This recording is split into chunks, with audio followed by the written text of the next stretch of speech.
Begini Mbak ya, begini. Itu semua kebohongan, Edis. Begini, saya panggil Kak deh lah, saya menghargai kamu lah ya, saya panggil Kak Mualaf. Begini Kak Mualaf ya. Saya nggak perlu harga dari kamu karena memang kan marah, ngambek. Saya nggak marah, Edis. Ngambek. Ngapain saya Nanti kalau ngambek-ngambek nanti cantiknya hilang. Ya. Edis, cantik saya dari hati, bukan hanya dari fisik. Iya sudah, nggak apa-apa lagi nih. Sekarang begini, intinya yang saya bilang sama kamu gini, saya hanya memberitahukan kepada kamu apa yang tertulis di dalam riwayat-riwayat Islam. Saya nggak menambah-nambahi, saya nggak mengurang-urangi. Bahkan saya pernah memberikan tantangan begini. Kalau ada orang Islam yang mampu membuktikan bahwa saya fitnah, nggak usah lapor polisi. Saya lompat dari Monas, saya bilang. Lompat saya dari Monas. Kamu berani ngomong kayak gitu karena kamu tidak di Indon, Edis. Loh, dari dulu udah saya bilang. Saya sudah bilang itu dari dulu. Nggak ada saya ceritanya itu memfitnah. Makanya kamu berani ngomong kayak gitu. Oke, sekarang begini aja, biar kita nggak ini debat kusir. Coba tunjukkan di mana saya pernah melakukan fitnah. Coba di mana saya pernah fitnah. Contoh, kasih satu contoh. Satu contoh yang nyata apa? Banyak sekali, kamu lihat aja semuanya fitnah Apa? kamu. Nih, semua background saya siap. Semua background saya nih, saya kasih contoh nih, background saya yang terkenal ya. Saya kasih contoh nih. Misalnya, nih, saya kasih nih. Nih. Tidak ada nabi yang kena sihir kecuali Muhammad, betul nggak? Udah, Edis, kamu tuh jangan cuma beraninya saat kamu lagi di luar aja. Sekarang begini loh, coba begini Mbak Mualaf, Kak Mualaf, dengar. Aduh. Kalau kamu ini gimana nih? Ini mana lah? Suka-suka kamu aja nulis. Jadi begini teman-teman ya, karena mereka tidak mampu berargumen, karena mereka tidak mampu menjawab, kok yang dibahas malah kamu begini, kamu begitu, apa sih? Untuk apa menjawab sesuatu kepala? Ya sudah, coba. Apakah yang saya katakan bohong? Bahwa Muhammad menjadi satu-satunya nabi yang kena sihir? Bohong atau fakta? Untuk apa menjawab kamu, Edis? Kan nggak menjawab kan? Kaum muslimat, dengarkanlah. Ini ada seorang mualaf, tapi ilmunya kosong bagai kepompong. Itu kosong, seperti kepompong yang sudah ditinggalkan isinya. Udah jadi kupu-kupu, tahu kepompong? Udah kosong, udah nggak ada, isinya udah nggak ada. Ini bagaimana? Bagaimana ini pembina mualaf? Saya kasih saran sama kalian, tolong mualaf itu dibekali ilmu. Saya kasihan sama kamu, Edis. Kok kan malah bahas kasihan? Lihat kuat itu hanya karena kamu di luar aja. Kok malah bahas kasihan? Apa hubungannya dengan kasihan? Ini nggak ada hubungannya. Kamu mau kasihan sama saya nggak perlu dikasihani sama kamu, kakak mualaf yang cantik. Dengar dulu, dengar ya, dengar dulu. Benar atau tidak bahwasanya tidak ada nabi yang kena sihir? Kamu dengar aku dulu. Benar atau tidak ada nabi yang kena sihir kecuali Muhammad? Kamu kayak gini, Edis. Oh kan? Kamu maunya didengar tapi kamu nggak mau dengar. Oke, silakan coba.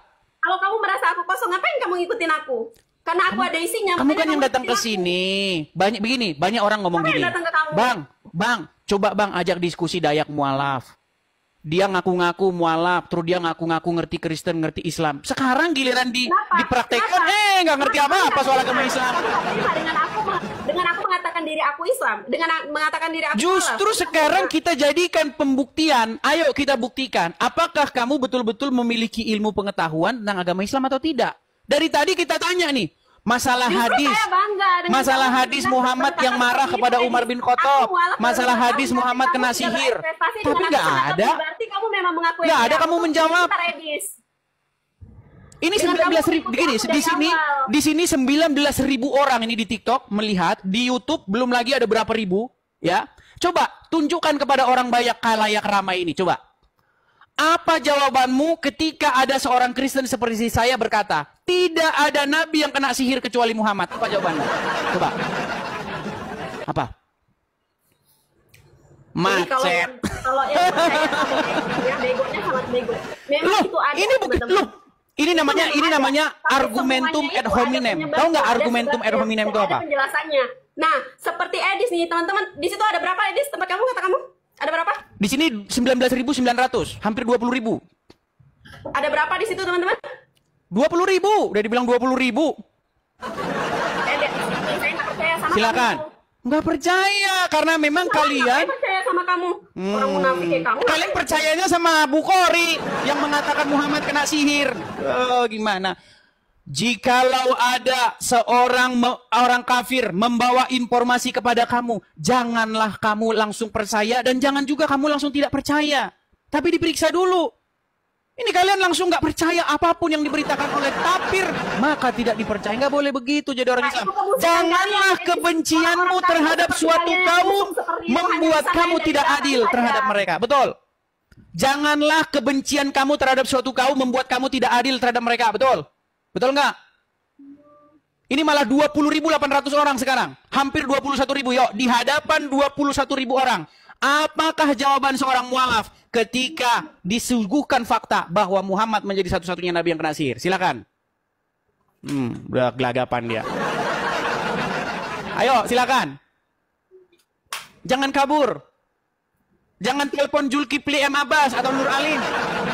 Atau suruh sajalah, telepon Adi Hidayat boleh, telepon Abdul Somad boleh. Ayo, silakan. Siapa yang mau ditelepon? Bahkan saya menantang Abdul Somad, Adi Hidayat untuk diskusi dengan saya. Ayo. Nggak level mereka lawan kamu, Edis, orang sampah. Bilang aja takut. Kotoran kayak kamu ngapain, Edis? Dari tadi, gini. Oke, saya jawab. Dari tadi, macam-macam logical fallacy, macam-macam kesesatan logika. Salah satunya adalah argumentum ad hominem. Tahu nggak argumentum ad hominem itu apa? Nggak tahu, namanya juga mualaf. Oke, argumentum ad hominem adalah sebuah argumen kecacatan berpikir. Dia bukan membantah argumennya, tapi dia bantah orang yang ngomong. Gara-gara yang ngomong orangnya hitam.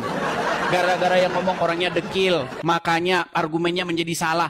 Apa itu logika macam apa kayak begitu? Justru item-item begini keren, begini item-item keren. Jadi begini ya, Dayak mualaf, mereka ini kurang ajar nih pakai tombak-tombak nih ya. Aku udah kena peringatan ya, kurang ajar kalian. Nah kan, itu karena kamu argumentum ad hominem. Tidak menjawab pertanyaan, tapi malah, nah kabur dia teman-teman. Dia saksi mata ya.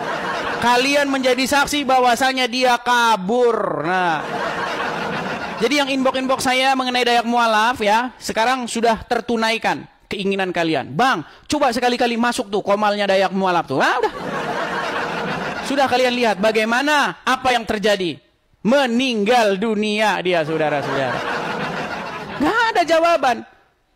Ditanya masalah Muhammad kena sihir, malah ngomong, kamu itu ya. Ya. Ini begini ya. Ini malah ngomongin fisik, apa hubungannya? Ditanya Muhammad ketika Umar bin Khattab membawa lembaran Taurat, dia marah sama Umar bin Khattab, marah. Padahal apa di dalam Al-Quran dikatakan? Wahai orang-orang yang beriman. Apa kata ayat Al-Quran? Disuruh kalian beriman. Ya, ada ayatnya dalam Al-Quran. Kami beriman kepada apa yang diturunkan oleh kamu, kepada Taurat dan Injil. Disuruh beriman.